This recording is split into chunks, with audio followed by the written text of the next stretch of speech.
What's the difference between happy people and unhappy people, successful sports people and unsuccessful sports people? I'm in a library full of successful business people, successful athletes, movie stars, celebrities, people that have lived their passion. That's what my library's full of.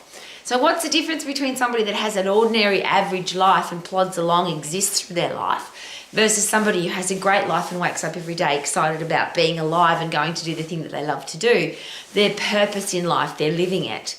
What's the difference between wealthy people and poor people? What's the difference between fat people and people that are in great shape?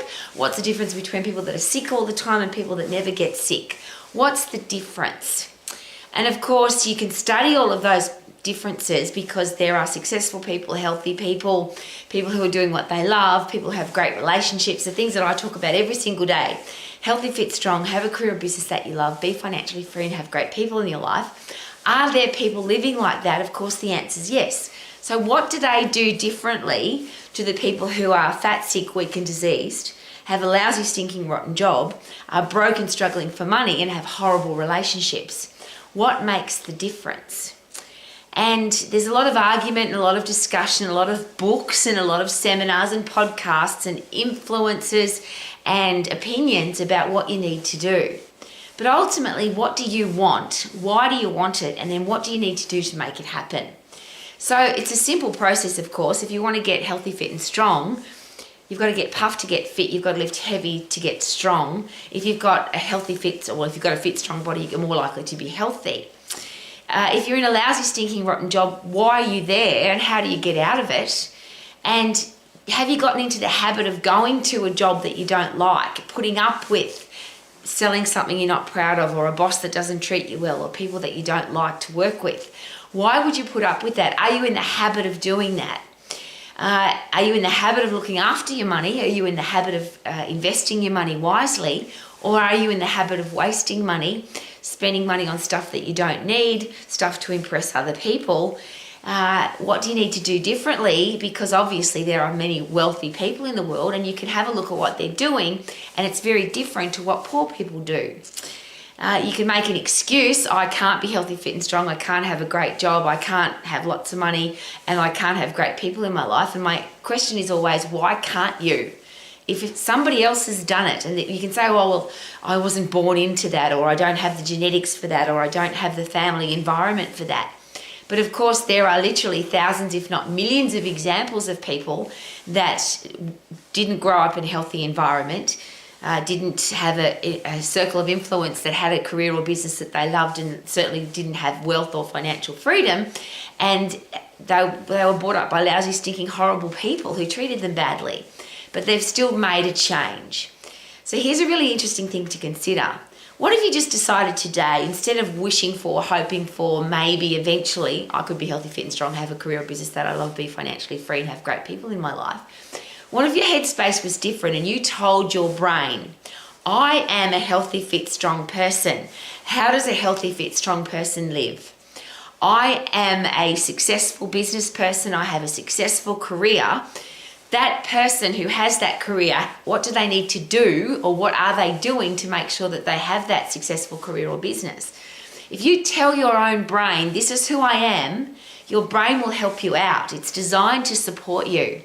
So if I say to my brain, I can't, it's not possible, it won't work, your brain will agree with you and give you every reason why you can't. Because your subconscious brain just agrees with everything that you tell it to. Because it's just a bank of stored information. But you feed the words into your subconscious brain. So if you tell your brain, I am a healthy, fit, strong person, your brain will give you all the ideas on how to live your life like that. If you tell your brain that you're successful in your business or your career, your brain will give you all the things that you need to do to make sure that you are. If you tell yourself, I'm financially free, I have wealth, I have riches, I have whatever you want to call it, I just call it freedom. If you have enough money to live the life that you want to live, you are now free from ever having to worry about or struggle for money. So if you tell your own brain, I'm wealthy, I'm financially free, I'm financially secure, your brain will now give you all the information that you need, and or it will inspire you to go find it if you haven't got it inside your own brain.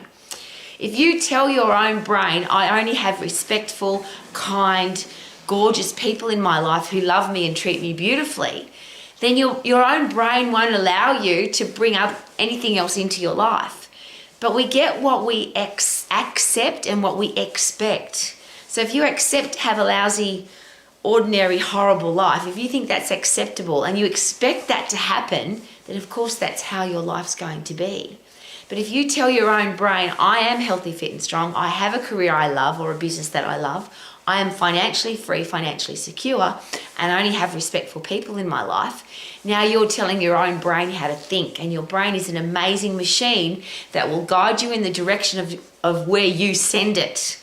If you don't send it, the rest of the world will. So if you're surrounded by people who are out of shape, weak, sick and diseased and depressed, if you've got people in your life who have a lousy, stinking, rotten job, if you've got people in your life who are struggling for money, and if you've got people in your life who treat you badly and disrespectfully, and that's all you have access to, which of course means if that's how you're living, get the hell away from those people.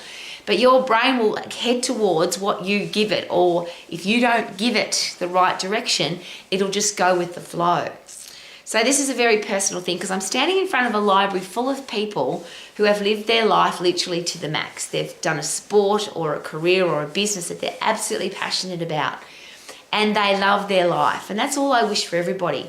But as an adult, you might not wish that for yourself, because it seems that there's a lot of humans that are quite happy to be out of shape, have a lousy, stinking, rotten job, be broke and have yucky people in their life. But I want our kids to know that that's not acceptable, and they don't have to expect that. They don't have to accept ordinary or average. If our kids want to have a life where they are literally living to the max, max healthy, max career or business that they love, max financial freedom and maximum beautiful people in their life, our kids should be able to choose that. But how will they know if we don't live the example or we head them in the right direction? So that's a challenge if you're a parent, a teacher, a coach, a boss or a leader. Are you living your life to the max so our kids can see that it's possible? And are you telling your own brain that it's possible rather than I accept average or I expect to have a lousy, horrible life because that's what everybody else in my life is doing?